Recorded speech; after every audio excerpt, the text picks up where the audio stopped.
Hello guys, नमस्कार। कैसे आप सब? उम्मीद करता हूँ आप अच्छे होंगे।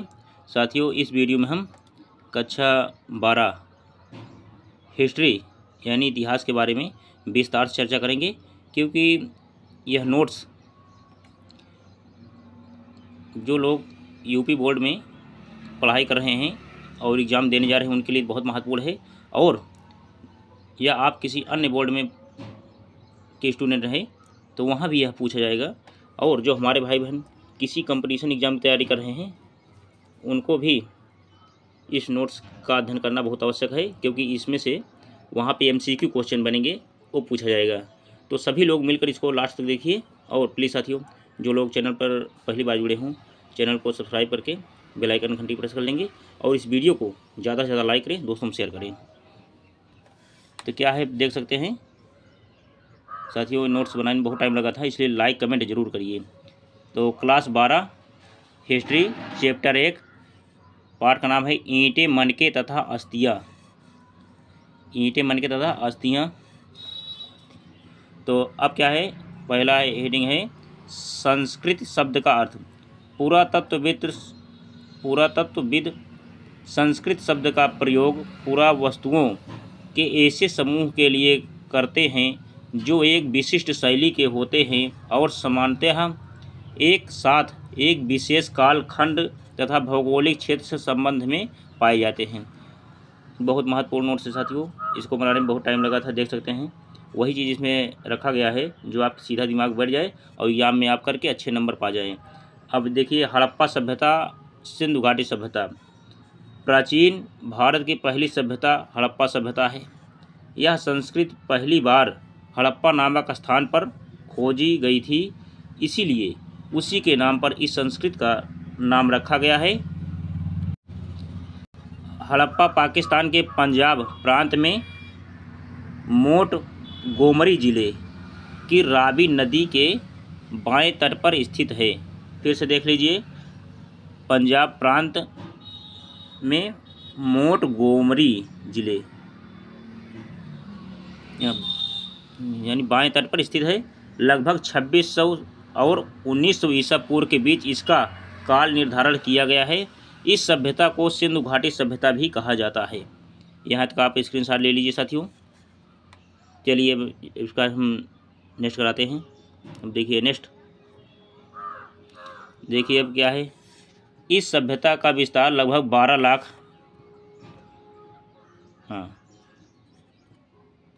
इस सभ्यता का विस्तार प्रारंभ में 12,99,600 वर्ग किमी निर्धारित किया गया था, जो अब 15-20 लाख वर्ग किमी के आसपास संभावित है। सिंधु सभ्यता के लिए सुझाया गया नाम सिंधु सरस्वती संस्कृत एवं सिंधु सभ्यता का उपयुक्त नाम हड़प्पा सभ्यता है। देख सकते हैं, इसे मैंने क्या कहते हैं, सिंधु और सरस्वती। अब क्या है, सिंधु सभ्यता में महादेवन एवं विश्वनाथ द्वारा किए गए शोध के आधार पर 2467 अभिलिखित सबूत मिले हैं, जिसकी संख्या अब 3000 के आसपास हो गई है।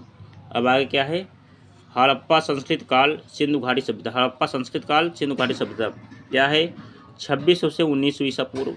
हड़प्पा संस्कृत के भाग चरण क्या है, आरंभिक हड़प्पा संस्कृत, विकसित हड़प्पा और परवर्ती हड़प्पा संस्कृति। चलिए स्क्रीनशॉट ले लीजिए इसका। नेक्स्ट, अब क्या है, BC यानी बिफोर क्रिस्ट, ईसा पूर्व इसको बोलते हैं। AD endo Duminy, Isa Masih के जन्म वर्ष। आगे क्या है, BP बिफोर प्रेजेंट, आज से पहले। अब हड़प्पा सभ्यता की खोज कैसे हुई थी? हड़प्पा सभ्यता की खोज 1921-22 में दयाराम साहनी, राखाल दास बनर्जी और सर जॉन मार्शल के नेतृत्व में हुई थी। अब 1856 में जब कराची और लाहौर के बीच पहली बार रेलवे लाइन का निर्माण किया जा रहा था, तो उत्खनन के कार्य के दौरान अचानक हड़प्पा पूरा स्थल मिला। यह स्थान आधुनिक समय में पाकिस्तान में है। उन कर्मचारियों ने इसे खंडहर समझ लिया और यहाँ की हजारों ईंट उखाड़ कर यहाँ से ले गए और ईंटों का इस्तेमाल रेलवे लाइन बिछाने में किया गया, लेकिन वह यह नहीं जान सके कि यहाँ कोई सभ्यता थी।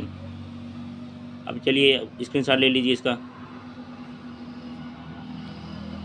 फिर क्या हुआ, उस समय जॉन व्हार्टन और विलियम व्हार्टन दोनों ने एक महत्वपूर्ण सभ्यता होने का संकेत दिया, लेकिन फिर भी कोई उत्खनन नहीं किया गया।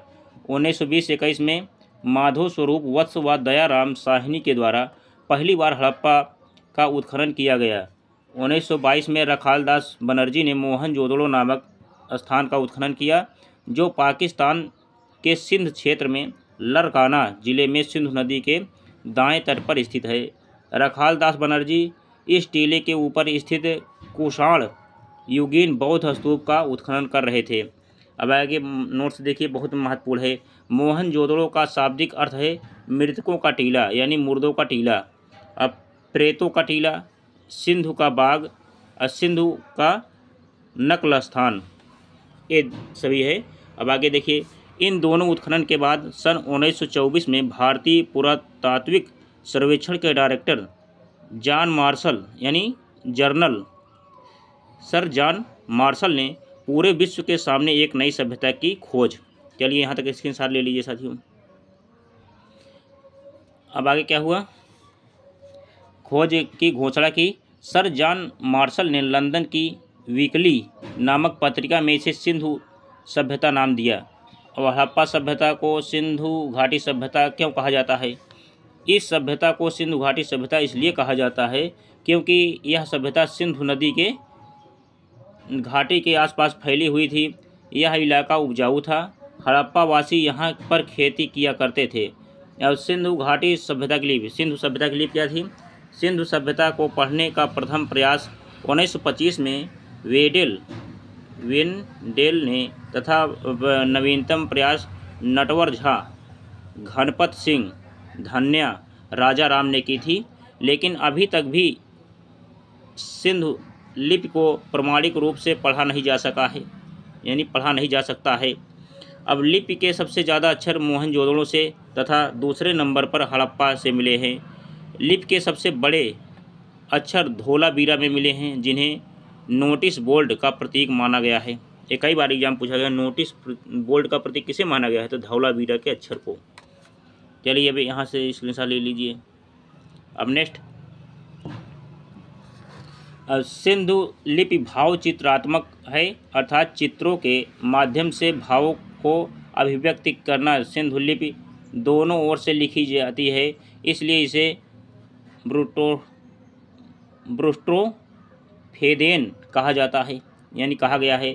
सिंधु सभ्यता के विभिन्न पक्षों को जानने की दृष्टि से विशेष उल्लेखनीय सेलखड़ी प्रस्तरण पत्थर और पक्की मिट्टी से निर्मित विभिन्न आकार और प्रकार की मोहरें, जिनमें आयताकार और वर्गाकार प्रमुख हैं। आयताकार पर केवल लेख मिलते हैं, जबकि वर्गाकार पर लेख और चित्र दोनों मिलते हैं। कई बार पूछा गया, आयताकार पर लेख मिलते हैं और वर्गाकार पर लेख और चित्र दोनों मिलते हैं। मेसोपोटामिया की 5 बेलनाकार मोहरें मोहनजोदड़ो से मिली है तथा फारस की बनी हुई संगमरमर की मोहरें लोथल से मिली हैं। अब आगे क्या हुआ फिर, सिंधु सभ्यता के निर्माता। सिंधु सभ्यता के अंतर्गत उत्खनन में मुख्य 4 प्रकार के अस्थिपंजर मिले हैं। तो पहला क्या है, प्रोटो ऑस्ट्रोलॉयड भूमध्य सागरीय। साथियों ये नोट्स आपको पढ़ लेना है, उसके बाद यकीन मानिए कि सारे क्वेश्चन इसी से बनेंगे।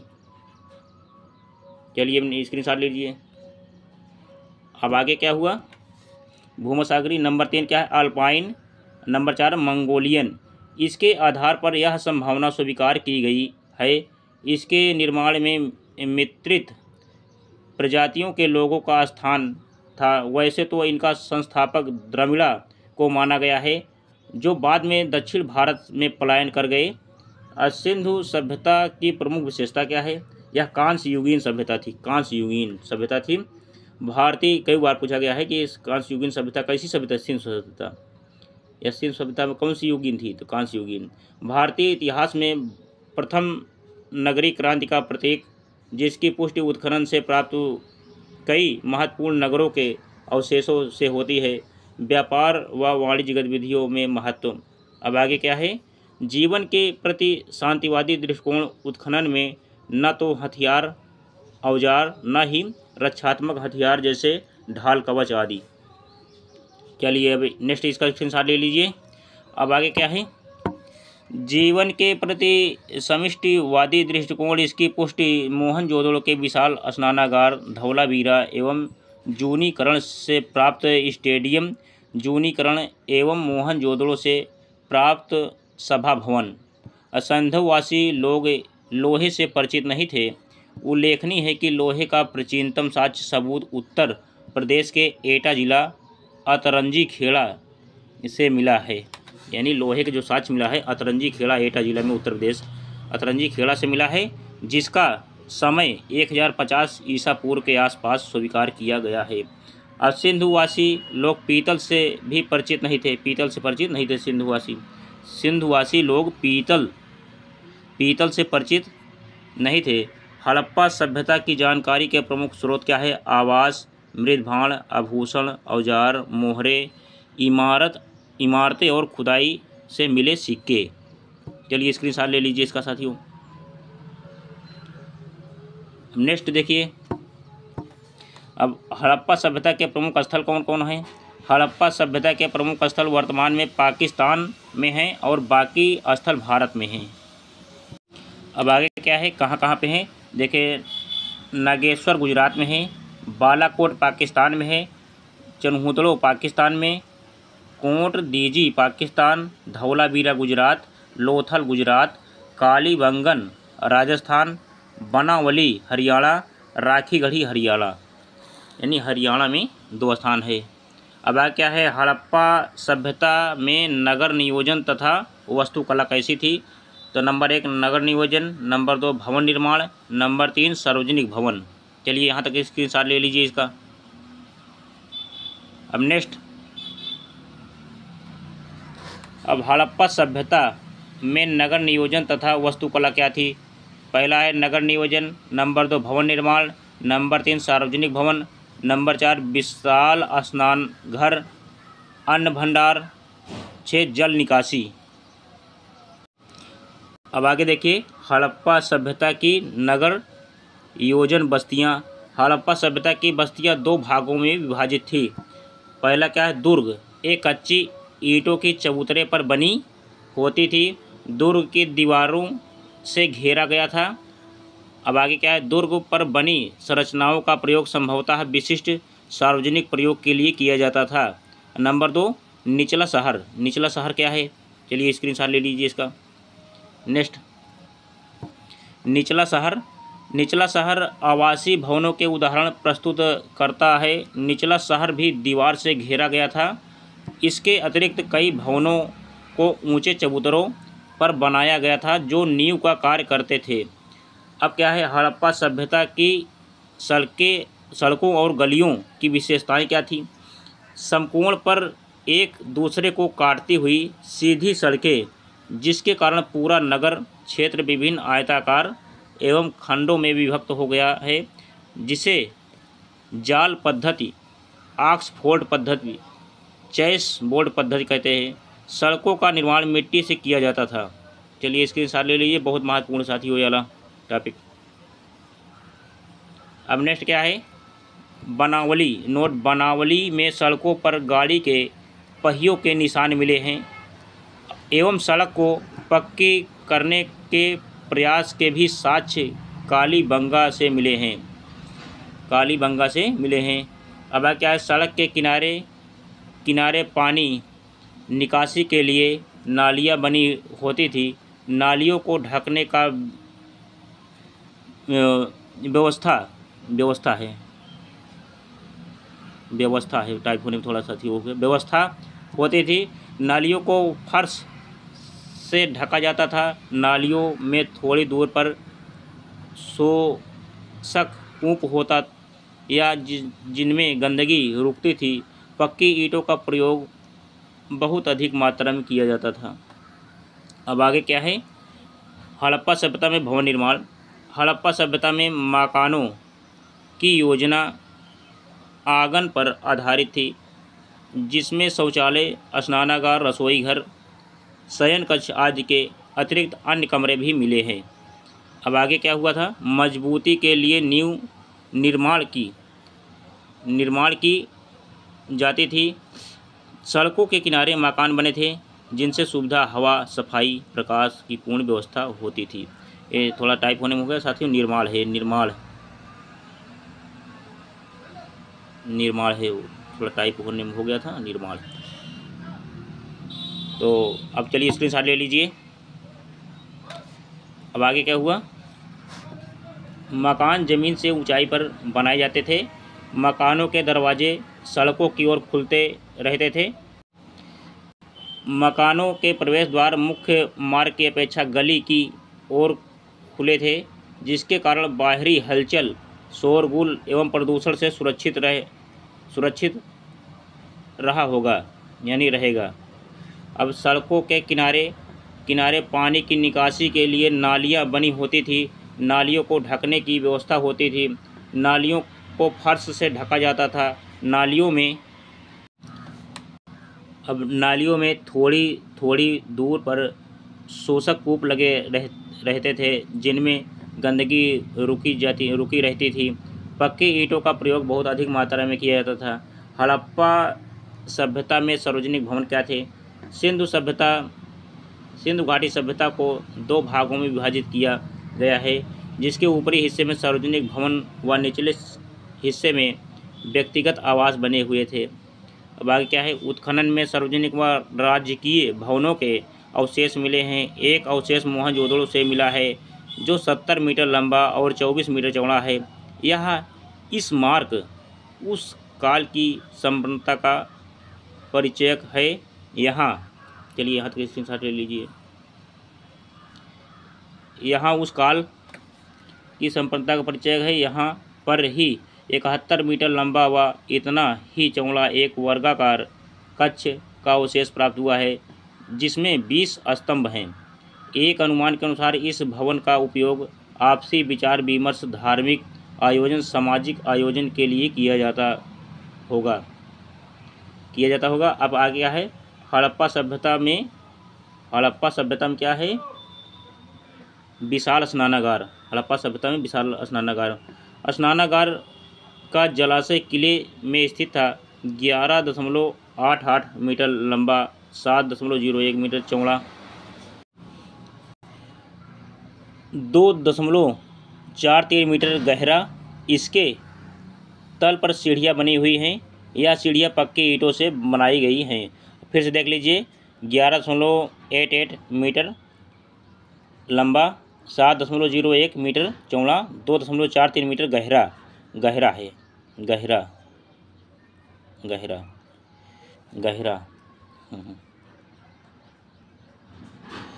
अब क्या है? इसके तल पर सीढ़ियाँ बनी हुई हैं। यह सीढ़ियाँ पक्की ईंटों से बनाई गई हैं। स्नान कुंड के चारों ओर कमरे बने हुए हैं और बरामदे भी बनाए गए हैं। स्नान कुंड के कमरे के समीप एक कुआं बना हुआ है, जिससे पानी कुंड में आता था और कुंड के गंदे पानी की निकासी एक अन्य द्वार से की जाती थी। गंदा पानी फिर बड़ी नालियों के माध्यम से शहर के बाहर निकल जाता था। अब क्या है? स्नानागार की दीवारों के निर्माण में सीलन से बचने के लिए डावर व तारकोल का प्रयोग किया जाता था। पूरे स्नानागार में 6 प्रवेश द्वार होते थे। स्नानागार में गर्म पानी की व्यवस्था भी होती थी। चलिए यहाँ तक स्क्रीनशॉट ले लीजिए। अब आगे क्या हुआ फिर? इस स्नानागार के बारे में आर्नेस्ट मैके कहते हैं कि यह स्नानागार पुरोहित के स्नान के लिए होता था। अब आगे क्या है? अन्न भंडार। हड़प्पा नगर के उत्खनन में यहाँ के किले के राजमार्ग 6 पंक्तियों वाले अन्न भंडार मिले हैं। अन्न भंडार की लंबाई 18 मीटर, चौड़ाई प्लस 7 मीटर, लंबाई 18 × 7। इसका मुख्य द्वार नदी की ओर खुलता, या क्योंकि जो भी सामान जल मार्ग से आता था अन्न भंडार में एकत्रित किया जाता था। हड़प्पा सभ्यता में जल निकास प्रणाली। हड़प्पा संस्कृत नगरीय थी। इन लोगों का जीवन स्तर उच्च था। घरों का गंदा पानी सड़कों के किनारे बनी नालियों से लेकर शहर के बाहर हो जाता था। इन नालियों में पक्की ईंटों का प्रयोग किया जाता था। इनका प्लास्टर किया जाता था जिससे नालियों को कोई नुकसान न पहुँचे। इसलिए प्लास्टर के लिए चूना मिट्टी जिप्सम का प्रयोग किया जाता था। बताइए, तब से चूना जिप्सम है, बहुत पहले से। अब नेक्स्ट देखिए, अब आगे क्या है नोट पे देखिए। प्रोफेसर रामचरण शर्मा की मान्यता है कि कांस्य युग की किसी भी दूसरी सभ्यता ने सफाई व स्वास्थ्य को इतना महत्व नहीं दिया है जितना हड़प्पा देश के वासियों ने दिया। नोट बहुतायत से पक्की ईंटों का प्रयोग। मुख्य रूप से 4 प्रकार की ईंटें प्रयुक्त की जाती थी। अब पहला क्या है, आयताकार 4:2:1। और उसके बाद फिर यल प्रकार की ईंटें। ये क्या है, इन ईंटों का प्रयोग कोने में किया जाता था।